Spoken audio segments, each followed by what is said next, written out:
નાહર ગામના દરિયા કિનારાના તટ પર ઘણા પૌરાણિક મંદિરો આવેલા છે, જેમાં એક આ શનિદેવનું મંદિર પણ આવેલું છે, જ્યાં દર શનિવારે ભંડારાનું આયોજન કરવામાં આવે છે। જ્યારે આ શનિદેવના મંદિરનો શ્રાવણ માસમાં અનેરો મહિમા મનાય છે, એટલે આ છેલ્લા શનિવારે હજારોની સંખ્યામાં ભક્તો સવારથી જ દર્શન કરવા માટે ઉમટી પડે છે અને મહાપ્રસાદીનું ગ્રહણ કરે છે અને શનિદેવના દર્શન કરી ધન્યતા અનુભવે છે। શ્રાવણ મહિનાના છેલ્લા શનિવાર હોવાથી શનિદેવ મંદિરે ડાયરો તેમજ મહાપ્રસાદીનું આયોજન કરવામાં આવ્યું હતું। જ્યારે છેલ્લા શનિવારે ડાયરામાં છિદ્રાના ઠાકોર રણજીતસિંહ શનિદેવના ભજનો ગાઈને ભક્તોને મંત્રમુગ્ધ કરી દીધા હતા।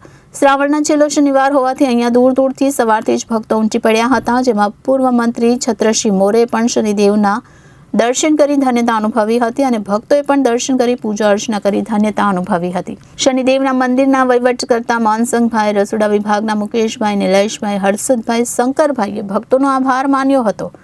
તો નાહર ગામના દરિયા કિનારાના તટ પર ઘણા પૌરાણિક મંદિરો આવેલા છે, જેમાં એક આ શનિદેવનું મંદિર પણ આવેલું છે, જ્યાં દર શનિવારે ભંડારાનું આયોજન કરવામાં આવે છે। જ્યારે આ શનિદેવના મંદિરો શ્રાવણ માસમાં અનેરો મહિમા મનાય છે, એટલે આ છેલ્લા શનિવારે હજારોની સંખ્યામાં ભક્તો સવારથી જ દર્શન કરવા ઉમટી પડે છે અને મહાપ્રસાદીનું ગ્રહણ કરે છે અને શનિદેવના દર્શન કરી ધન્યતા અનુભવે છે।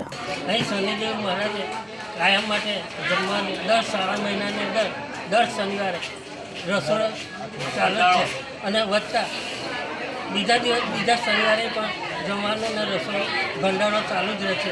અને ભાઈ ભક્તોને નમ્ર વિનંતી કે જે કોઈ ભાઈને શનિવારે ભંડારાનો લાભ લેવો હોય તો અહીંયા કેટલા તમારે ભક્તો આવે છે? અહીંથી 300 થી 400 માણસો દર શનિવારે આવે છે। ના, અત્યારે જે શ્રાવણ મહિનામાં છે એમાં 1500 થી 2000 આ છેલ્લો શનિવાર છે, તો તમારા ભક્તો કેટલા હશે? 1000ની આજુબાજુ 1100 આવે છે। દર્શનનો લાભ લેશે તો ભંડારાનો લાભ। Reporter Viral Gohil, Janadesh news, Bharuch.